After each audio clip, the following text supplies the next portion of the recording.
10th paper leak పై AP assembly దద్దరిల్లింది. ప్రతిపక్ష నేతకు మంత్రి గంటాకు మధ్య డైలాగ్ వార్ నడిచింది.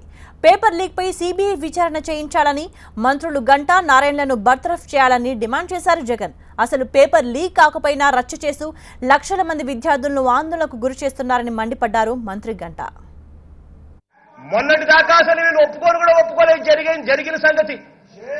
అసెంబ్లీలో మేము ఇది ప్రస్తావించిన తర్వాతనే, అసెంబ్లీలో మేము ఇది పెద్ద చేసిన తర్వాతనే, ఎప్పుడైతే ఈ director of government exams same day జిల్లా కలెక్టర్ కి డిఈఓ పై మొత్తం అప్రైజ్ చేసి యాక్షన్ తీసుకుని చెప్పడం జరిగింది.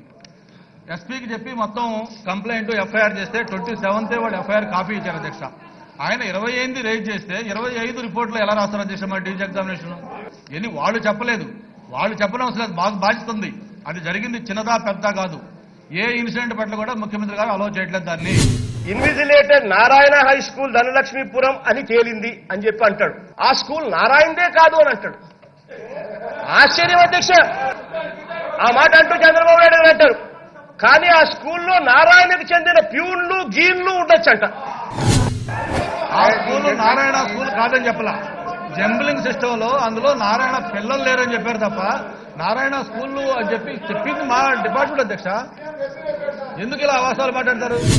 ఇంత బ్లేటెంట్ గా జరుగుతా ఉంటే యాజమాన్యము, నారాయణ స్కూల్ యాజమాన్యాన్ని ఎందుకు మీరు బ్లాక్ లిస్ట్ చేయలేదు, ఎందుకు క్యాన్సిల్ చేయలేదు నేను గట్టిగా అడుగుతా ఉన్నాను అధ్యక్ష. ఇది 25 సాయంత్రం వచ్చే రిపోర్ట్ లో ఎందుకు మేము హైడ్ చేయాలి, ప్రొటెక్ట్ చేయాలి, షీల్డ్ చేయాలనుకుంటే మా రిపోర్ట్ ఇచ్చే దాంట్లో ఎందుకు మెన్షన్ చేస్తాం? నాట్ ఓన్లీ మెన్షన్ చేయడం కాదు, ఇది సాయంత్రం అన్ని మీడియా కూడా డిస్ట్రిబ్యూట్ చేశాం అధ్యక్ష. ఇది ఆయన ఎవరెవరికి పంపించాడు నేను అడుగుతా ఉన్నాను. దాని మీద సిబిఐ ఎంక్వైరీ చేస్తే అర్థమవుతుంది, తెలుస్తుంది. అటెండర్ల మీదను చిన్న ఇన్విజిలేటర్లు వీళ్ళ మీద యాక్షన్ తీసుకోవడం ఎందుకు? మీరు తప్పు జరిగింది, లీక్ అయింది అని ఒప్పుకుంటా ఉన్నప్పుడు మంత్రులను ఎందుకు కొనసాగిస్తా ఉన్నారు? ఆ నారాయణ కాలేజ్ అనేది ఎవరిది? మీ మంత్రిది కాదా? అదే రకంగా మీ ఎడ్యుకేషన్ మినిస్టర్ అనేది ఆయన రియల్కుడు కాదా? మీ ఇంట్రెస్ట్ ఏది లేకపోతే వాళ్ళని ఎందుకు మంత్రి పదవుల్లో కొనసాగిస్తా ఉన్నారు? మీ ఇంట్రెస్ట్ ఉన్నాయి కాబట్టి వాళ్ళ మంత్రి పదవుల్లో కొనసాగిస్తా ఉన్నారు. మీ ఇంట్రెస్ట్ లేకపోతే ఎందుకు కొనసాగిస్తా ఉన్నారు? ఎందుకంటే ఇది మన డీజీ ఎగ్జామినేషన్ సాయంత్రం ప్రెస్ కూడా రిలీజ్ చేస్తాం అధ్యక్ష. మేము ఎవ్రీడే ఈవినింగ్ ఎగ్జామినేషన్ అయిన తర్వాత ప్రెస్ రిలీజ్ చేస్తా ఉన్నాం. సేమ్ 25 ఎప్పుడైతే ఎగ్జామినేషన్ అయిపోయింది ఈవినింగ్ సేమ్ ప్రెస్ రిలీజ్ చేశాం. ఆయన ఇన్వెస్టిగేషన్ ఏంటి, ఆయన బయటపెట్టిందండి దీంట్లో. ఆయన సీఎం గారు పేపర్ లీక్ అయిందని ఒప్పుకున్నారు అధ్యక్ష. అంత క్లియర్గా రాముని కోక కపివరుడి లాగా ఆ విధంగా పేపర్ లీక్ అయిందని హెడ్డింగ్ పెట్టి మొత్తం మిస్గైడ్ చేస్తారు అధ్యక్ష. డిసిప్లినరీ యాక్షన్ తీసుకున్నాము అని అన్నారు. ఎఫ్ఐఆర్ ఈస్ బీయింగ్ ఫైల్డ్ అన్నారు. వాట్సాప్ లో దావాలంగా ఇదంతా కూడా రాష్ట్ర వ్యాప్తంగా కూడా వ్యాపించింది అని కూడా అంటా ఉన్నప్పుడు మరి ఎందుకు పరీక్ష క్యాన్సిల్ చేయలేదు? ఎలా ఉందంటే వాళ్ళ వ్యవహారం, ఎగ్జామినేషన్ రద్దు కావాలి, మొత్తం ఒక అప్రూవల్ రావాలి, గవర్నమెంట్ చెడ్డ పేరు రావాలి, దానికోసం ఏ ఎక్స్టెంట్ కైనా వెళ్తామంటున్నారు. నేను ఇప్పుడు కూడా ఒకటే కోరుతా ఉన్నాను. ఆ సాక్షి రిపోర్టర్ వచ్చింది, లెట్ దెమ్ టెల్. ఎవరు పంపించారు రిపోర్ట్? అది సాక్షి రిపోర్టర్కి. సాక్షి రిపోర్టర్ కోఆపరేట్ చేయాలండి, మొత్తం ఇన్వెస్టిగేట్ చేద్దాం. దాంట్లో ఎవరెవరు వ్యక్తులు మొత్తం బయట చేద్దాం. దాంట్లో నారాయణ ఉన్నా, శ్రీనివాసరావు ఇంకోరు యాక్షన్ తీసుకుందాం. మీరు కోఆపరేట్ చేయకూడదు, మీరు బ్లాక్ మెయిల్ చేస్తూ, మీరు రాజకీయం చేస్తూ, మీరు చేస్తూ మళ్ళీ ఎగ్జామ్ రద్దు చేయమంటారా? ఏ విధంగా ఎగ్జామ్ రద్దు చేయమని పద్ధతి ప్రకారం ఇది జరుగుతా ఉంది అధ్యక్ష.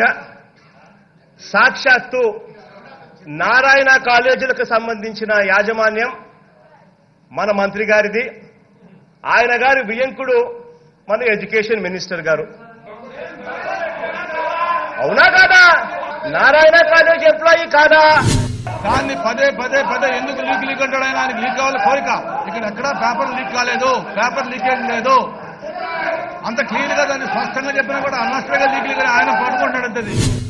సిబిఐ చేత ఎంక్వైరీ చేయించాల్సిన కేసు పూర్తిగా ఉంటే సిబిఐ చేత ఎంక్వైరీ చేయించకపోవడం, పైగా దాన్ని డిఫెండ్ చేసుకుంటూ ఇదేదో చాలా చిన్న ఇన్సిడెంట్, చాలా చిన్న కేసు అన్నట్టుగా దీన్ని కొట్టేస్తా ఉన్న పరిస్థితిని చూస్తా ఉంటే నాకు ఆశ్చర్యంగా ఉంది అధ్యక్ష.